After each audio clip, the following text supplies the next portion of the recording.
Before air fryers and protein labels, British freezers told a very different story.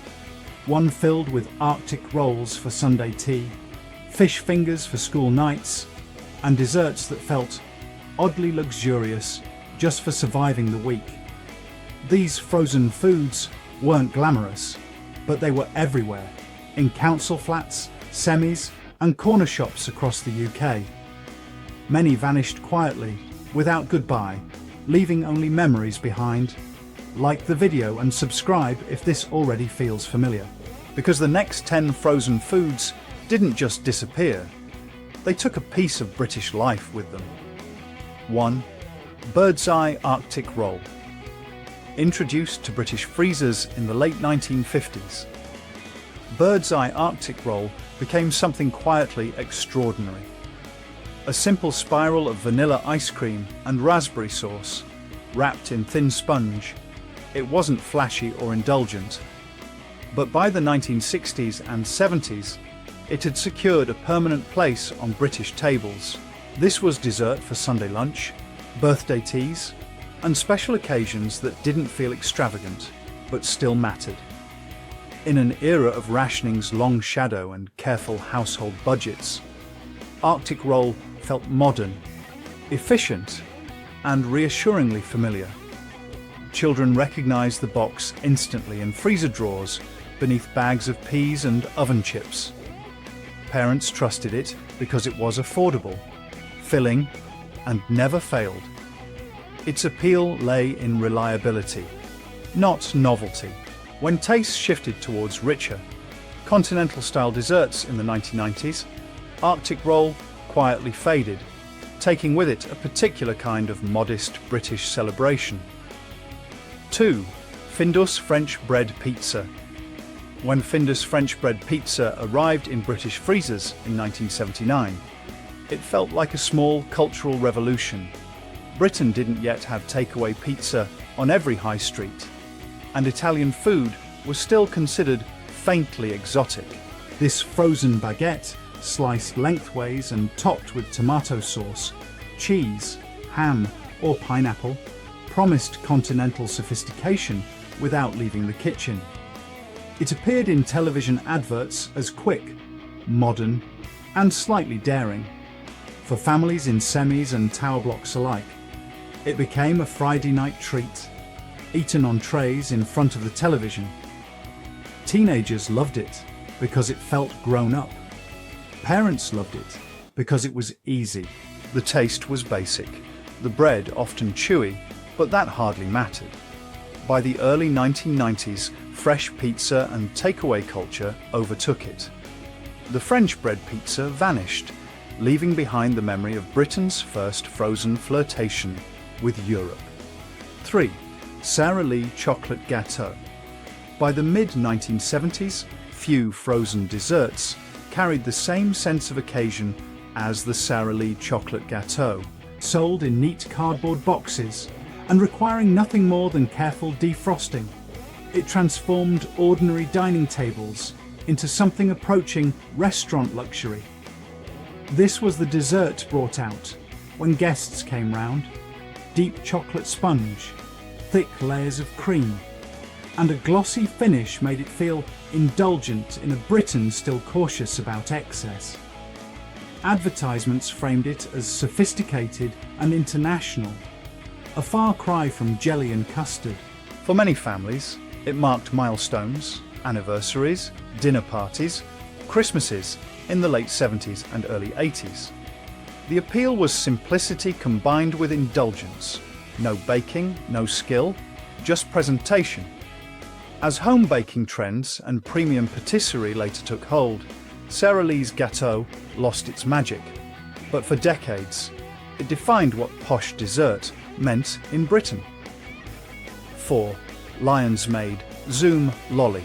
Bright, bold, and unapologetically playful. The Lion's Made Zoom Lolly captured the imagination of British children in the 1960s and 70s. Shaped like a rocket and layered in vivid fruit flavours, it reflected the optimism of the space race era. Ice cream vans played tinny chimes along suburban streets, And Zoom lollies were among the most requested treats. They melted fast, stained tongues, and cost only a few pence, making them perfect pocket money pleasures. For children growing up during economic uncertainty and power cuts, these frozen rockets offered colour and excitement. They were eaten leaning against garden gates, on pavements, or sitting on low brick walls. The product wasn't about quality ingredients or nutrition. It was about joy, novelty, and imagination. As regulations tightened and tastes changed, Zoom lollies disappeared, but the memory of chasing the ice cream van never did. 5. Bird's Eye Steakhouse Grills. In the 1970s, Bird's Eye Steakhouse grills represented something deeply practical. Thick, oval-shaped beef patties, pre-seasoned and ready to cook. They promised a proper meat-based dinner with minimal effort. Famous television adverts insisted they were best served with chips, reinforcing their place in working-class British households. This was food for tired parents returning from factories, offices, and building sites. Filling, savoury, and dependable. Nutritionally, they offered protein and heft, even if the meat content was sometimes debated. Children recognised the shape instantly, and the smell of them grilling became part of weekday evenings. They weren't glamorous, but they were trusted. As concerns over processed meat, quality, and nutrition grew in the late 1980s and 90s, steakhouse grills quietly fell out of favour. Their disappearance marked a shift in how Britain thought about convenience food. 6. Findus Crispy Pancakes. For many British households in the 1970s and 80s, Findus Crispy Pancakes were the height of after-school excitement. Recognisable instantly by their bright orange crumb coating, they promised something hot, savoury, and deeply satisfying. Inside sat minced beef, chicken, or cheese, molten and steaming when cooked correctly. They were affordable, filling, and designed with children in mind.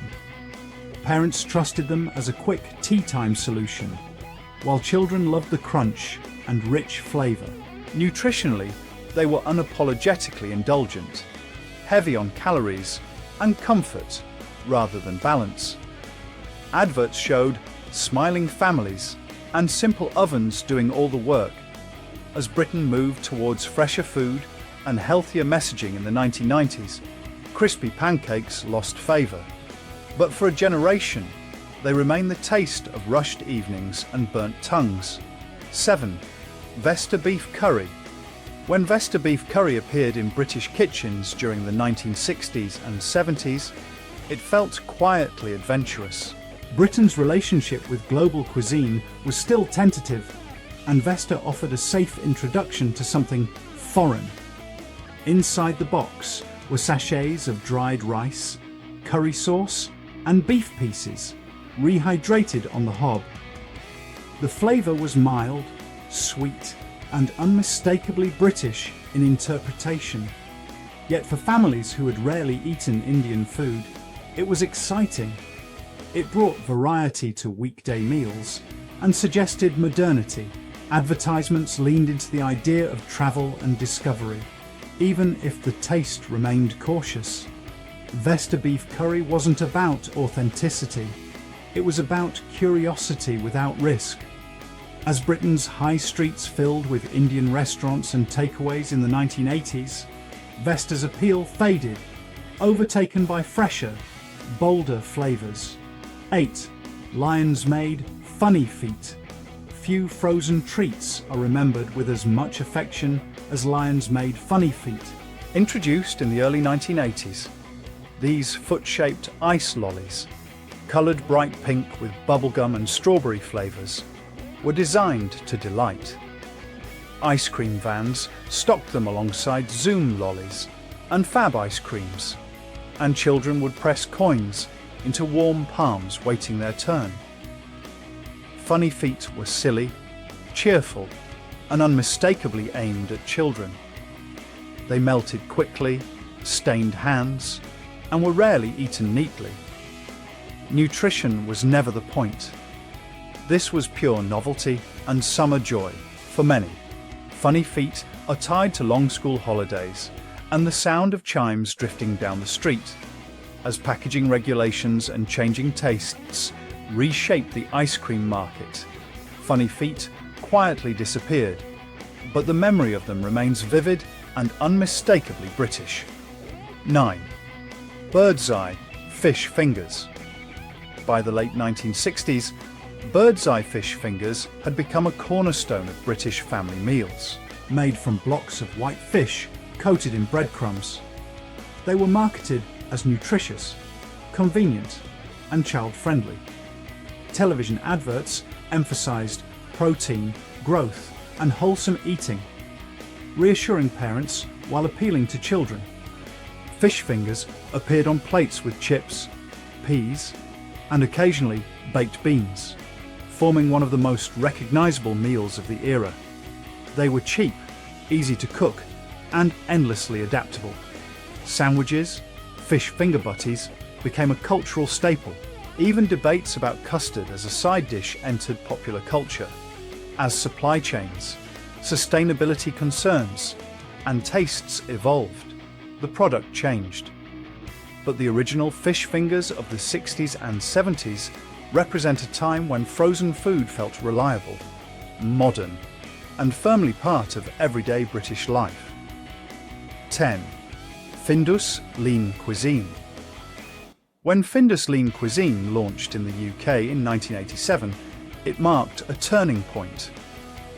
Britain was beginning to talk seriously about calories, fat, and lifestyle.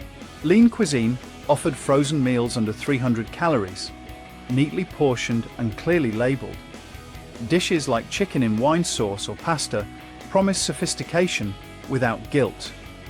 This wasn't food for families, it was food for individuals, often eaten alone, reflecting changing social patterns. Advertisements targeted health-conscious adults, particularly women, presenting restraint as modern and aspirational. The flavors were restrained, the portions modest, but the message was powerful.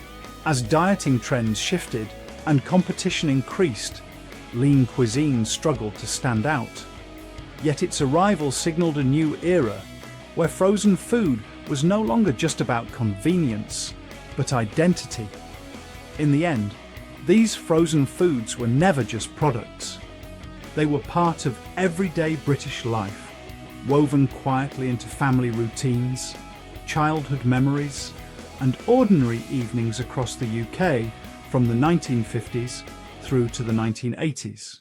Though they vanished from freezers, they never truly disappeared from memory. If you'd like to keep exploring more lost British brands, places, and everyday icons from that era, click to watch our next top list video. And if these stories stirred something familiar, please like, subscribe, and share your memories in the comments below. Until next time, thank you for watching, and goodbye for now.